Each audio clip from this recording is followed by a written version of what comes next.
Hi Libra, welcome po sa ating channel. At ito ang inyong Daily Gabay Tarot reading for December 7, 2024. Please be reminded kung naka-resonate kayo, comment down. Kung hindi kayo naka-resonate, ibigay niyo po sa iba kasi channel reading po ito. This is for you Libra ngayong December 7, 2024.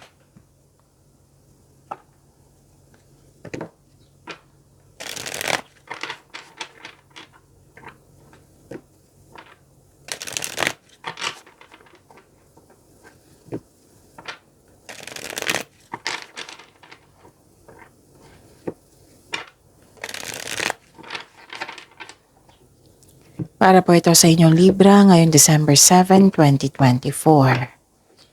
Maraming salamat po sa inyong patuloy na suporta at maraming salamat din po sa mga hindi nag-skip ng ads. Gamitin ang reading na ito bilang gabay lamang sa mga hindi pa nag-subscribe, subscribe na po kayo at click bell notification para malaman nyo na may bago tayong video. Para sa mga gusto magpa-reading po, may lumabas dyan sa screen nyo ngayon. Panoorin nyo po at sundin ang instruction. Calling the attention sa mga suki ko dito ng Libra, open na po inyong monthly Gabay Tarot reading for December 2024. May 6 months from now reading tayo at love life reading po. So message me Libra for schedule. Maraming salamat po.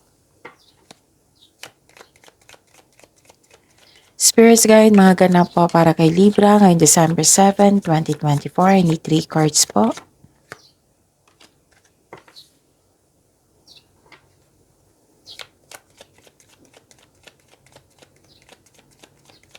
Para kay Libra.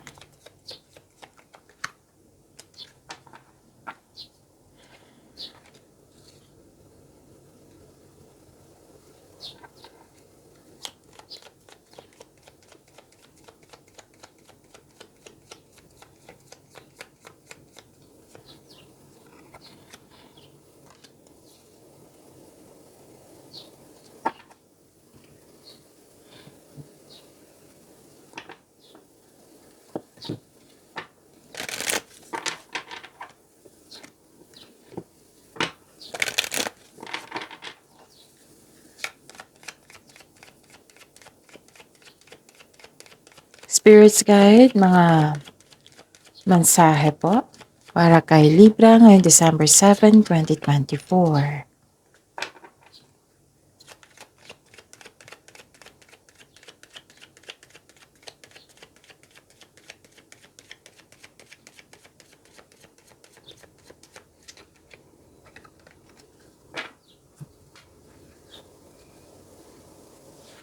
Okay.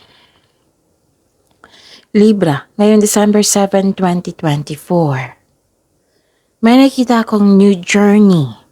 New journey, adventure, pwedeng pauwi kayo para magbakasyon. Pwedeng may lakad kayo ngayon. Pwede din na binigyan nyo ng aksyon yung matagal mo ng plano, desisyon, ideas. May nakita rin ako ditong nagdesisyon kayo, pwedeng regarding sa passion nyo po. Nakikita ko rin dito na galit kayo. Oo, galit kayo kasi nasaktan kayo at nagkaroon ng argument. Nakikita ko dito na may offer, may proposal. Pwedeng sa buhay pag-ibig ito na nag-uusap kayo regarding sa marriage contract. Pwedeng proposal ito na literal na nag-propose sa inyo. Pwedeng may kasal, ikakasal, or bagong pasok lang sa relasyon.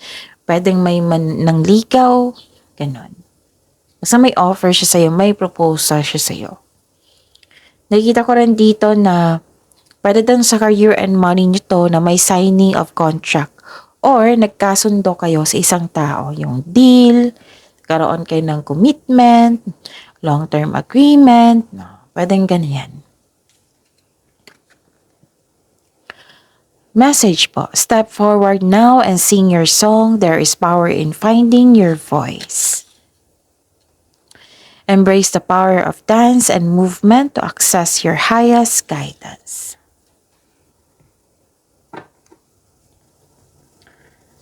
Spirits Guide. Ano po energy ni Libra? Ngayong December 7, 2024. Energy po ni Libra ngayong December 7, 2024. And the clarification po.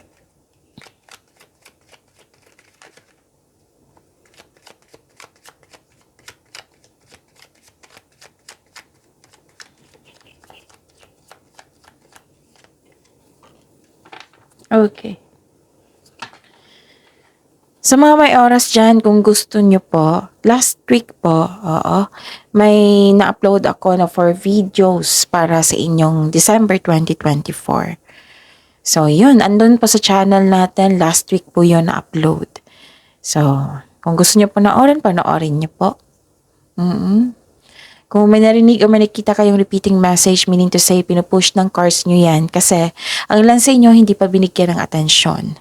Na kung maaari din po, bigyan nyo po ng solusyon at aksyon.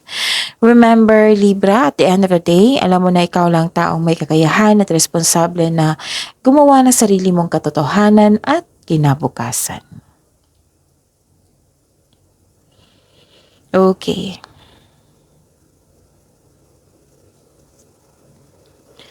You're inspired in action. Personal power. Mahigit pa to sa success, Libra. Victory. Mas lumawak yung ambisyon mo sa buhay. Yung kampante ka na.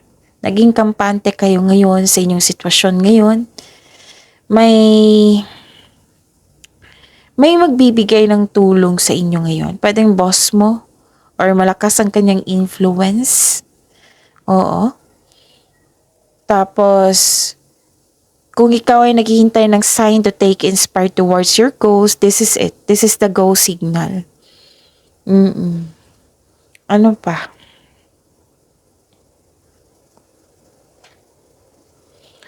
Okay, nag-stretch lang ako kasi malaksakit yung likod ko. Okay, marami kayong ginagawa dito. Busy kayo. Super busy. May dinadala kayong mabigat na bagay, ngunit malalampasan mo rin ito. This is only temporary, just keep on going. Huwag mo daw kayo mag-say yes kung hindi naman akmasin yung schedule para hindi kayo makaranas ng burnout po sa sobrang dami ng gawain.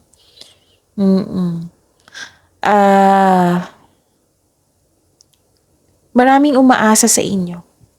Kaya nga sobrang sipag nyo, Libra, kasi maraming umaasa sa iyo. Most of you is breadwinner. So, super busy kayo ngayon. Makakaranas ka ng burnout, ask for help para hindi mo lahat dala lahat yung gawain. Ask for help or time management. Yan, time management po. Oo. So, pwede din kahapon to, no, na na-burnout kayo sa dami ng gawain. So, malapit nang matapos. Huwag kayong mag-give up kasi malapit mo naman matapos yung mga ginagawa nyo dyan. Nakikita ko dito yung completion cycle. So, makomplete yung cycle po. So, malapit ka nang matapos sa yung mga gawain. Kaya soon, pwede ka nang mag-rest o magbakasyon. Lumabas dito yung bakasyon, no? Oo. Marahil. Oo. It might be end of contract yan or project na matapos na pwede ka nang mag-vacation leave. Pwedeng end of contract na pwede kayong mag-vacation leave. Basta completion of cycle, malapit na. Tapos, gawa kayo ng paraan. Gamitin nyo yung talino nyo. Gamitin nyo yung talino nyo. Gumawa kayo ng paraan na magkaroon ng time management. Para makayanan mo yung mga daming gawain. Yung mga paalala ng card nyo dito na wag magtanggap kung hindi talaga kaya. Or ask for help. Okay? So, kung kaya yan, laban. Spirit's guide. Career and money ni Libra ngayong December 7, 2024.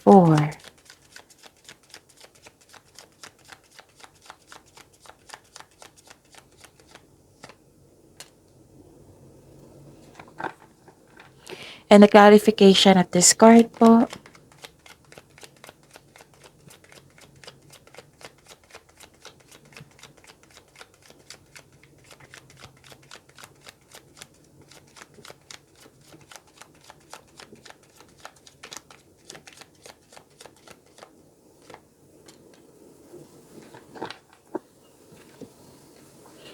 Okay, sa career and money nyo.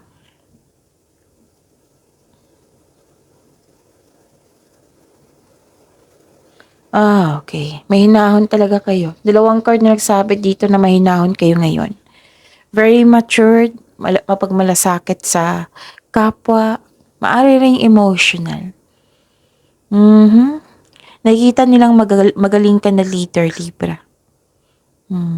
Tutok na tutok ka sa iyong career and money.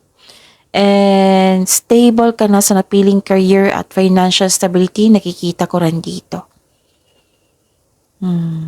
Nagsasat ka ng boundaries or guarded ka while being mindful of those around you. Concerned ka pa rin. Ang ganda. Kasi nakita nila lang yung galing at talino. Nakita nila yung magaling ka na leader. Nakita nila yung mga gawain nyo. Na-discover ka. Pwede dang recognition to. Recognition kasi nakikita nila eh. Marami ka nang napatunayan. Marami kang nabigay na magandang kontribusyon. At higit sa lahat, naging stable yung career and money nyo.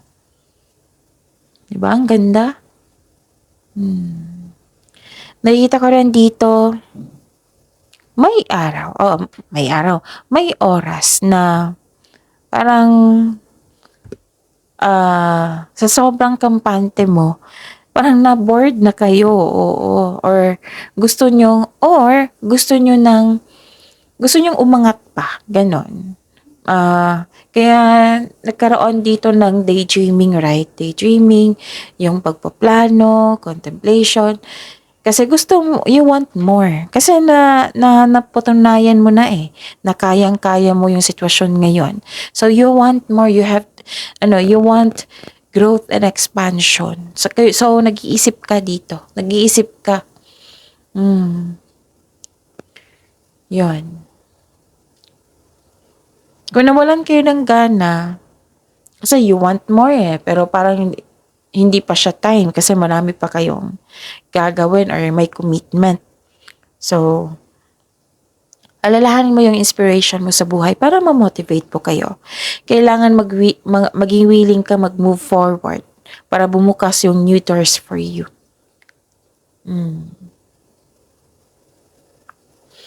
Okay? Ito yung sinabi ko sa nagpa-read sa akin kahapon na sukong-suko na daw siya.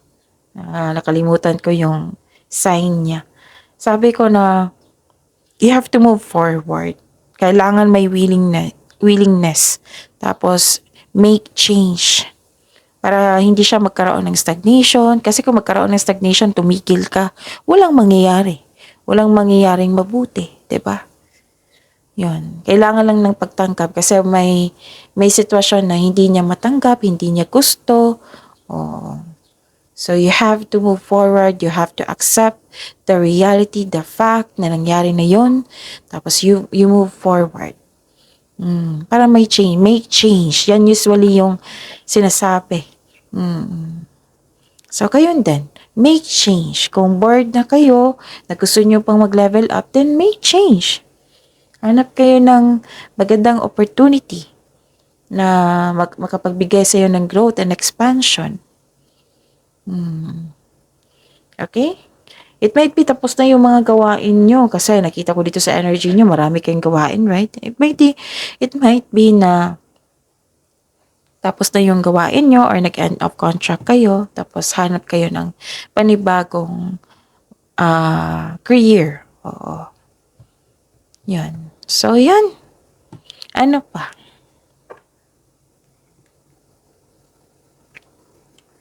Spirits Guide, Love Life, Self-Love, Partnership, and Romance ni Libra. Ngayong December 7, 2024. And the clarification of this card po.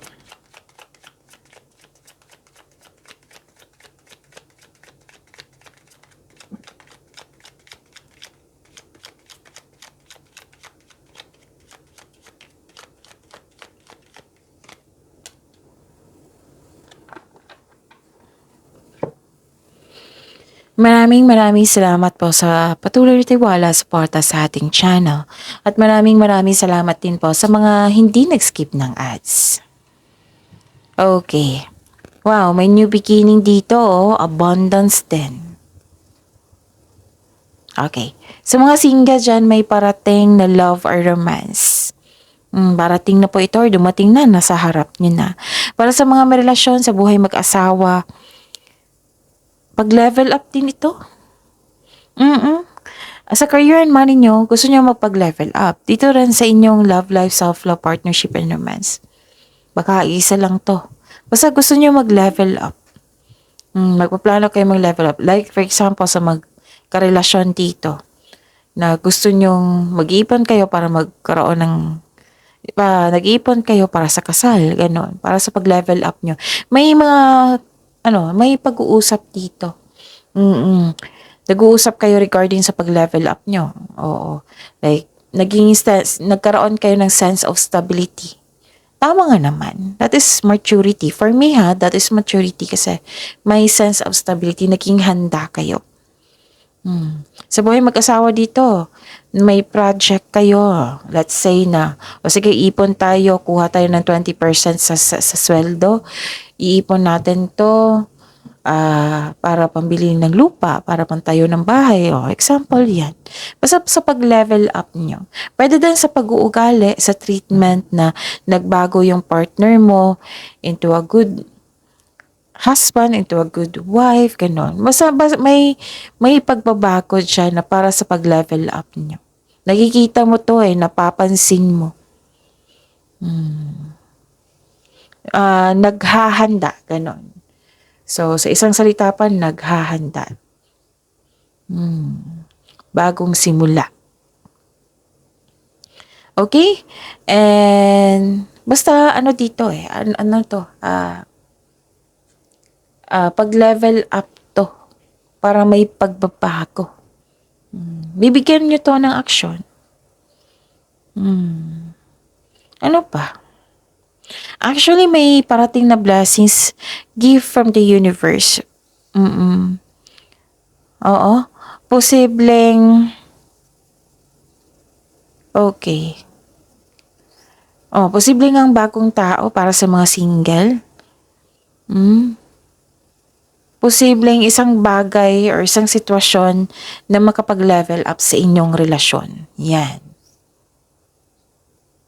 Basta nagbigay kayo ng aksyon, ng first steps para ma-enhance, para mag-level up. Ang ganda. Ano pa? Nakikita ko rin dito na nagkaroon po ng